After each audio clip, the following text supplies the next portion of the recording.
I'm sure you've heard of Ice Vancoatl, the card that needs 3 snow permanents to unlock its full power. It's easily one of the most popular snow creatures ever printed. But what about the other snow cards? The snow enchantments, the snow creatures that require snow mana to cast, and even snow commanders that we tend to ignore just because they're, well, snow.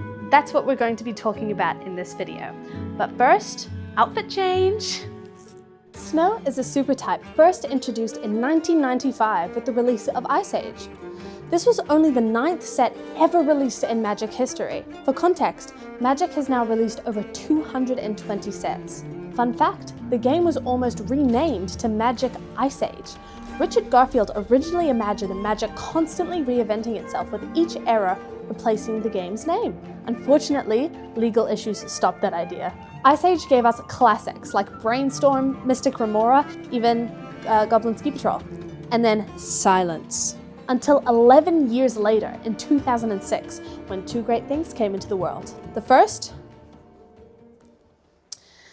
and second was Cold Snap. Cold Snap brought a huge wave of new snow cards, snow creatures, and snow tap lands, finally expanding the mechanic. Then silence. Until 15 years later, Snow returned again in Kaldheim, bringing Snow back into the mainstream Magic design.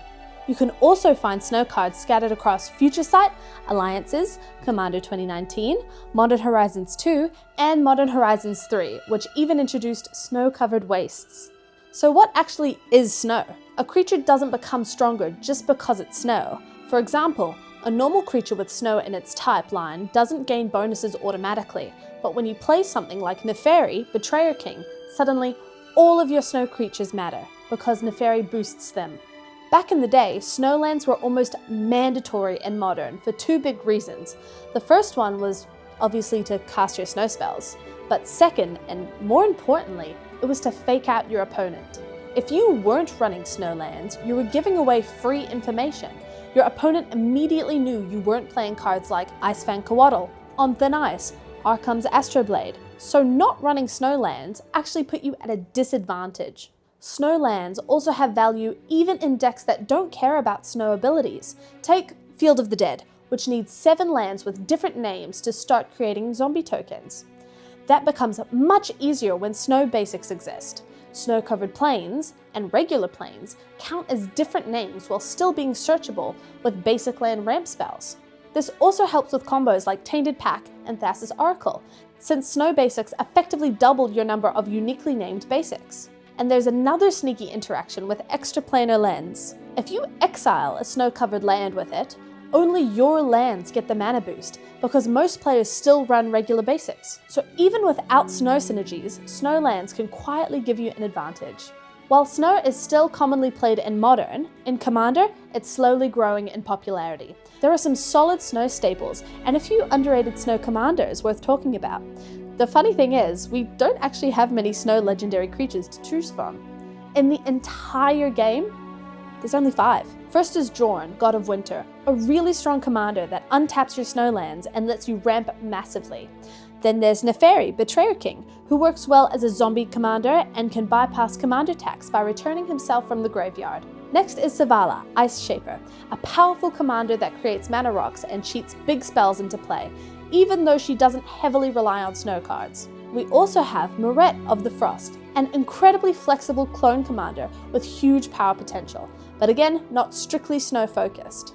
Then we have Isu the Abominable from Jumpstart 2022. Isu is the first mythic rare snow card ever printed, arriving 27 years after snow was introduced in Ice Age. Isu reminds me a lot of Glarb. Both let you play from the top of your library, but while Glarb cares about mana value 4 or greater, Isu only cares if the card is snow.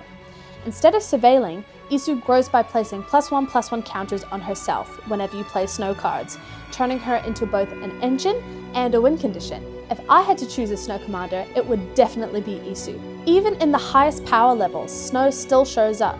Cards like Dead of Winter, On Thin Ice, Arcum's Astroblade, and Extraplanar Lens all gain small but meaningful advantages from running snowlands.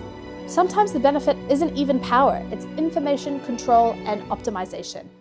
On average, snow creatures tend to cost around $1 to $3 each. since many are commons and uncommons with a few higher value exceptions. Jeez, it's cold in Cal time. Snow-covered basic lands average around $1.20 to $2 each. Non-basic snowlands usually sit around $1.50 to $4, depending on rarity and demand. One of the best parts of snow as a mechanic is that it's surprisingly budget-friendly. You can build an entire snow deck without spending much money. Snow might look like a forgotten mechanic from Magic's past, but it has a massive history and can still keep up with new-gen cards. And I hope you take this into consideration when you're building your next deck. Recently with Magic content, it's just been about new secret lair drop, what the next set's going to be, and complaining about Universes Beyond. So I really wanted to take a look back into Magic's history and take my time researching and formulating a video for you guys. So if you enjoyed it, I'd really appreciate a like and a subscribe and a hit that bell notification. But I would really like to make more videos like this. I had a lot of fun, but holy fuck, it's hot, bro. I live in Sydney. Why do I have to wear this fucking jacket? I'm taking it off. All right. I'm taking this off. It's too hot. I'll see you guys. Thank you for watching. Bye.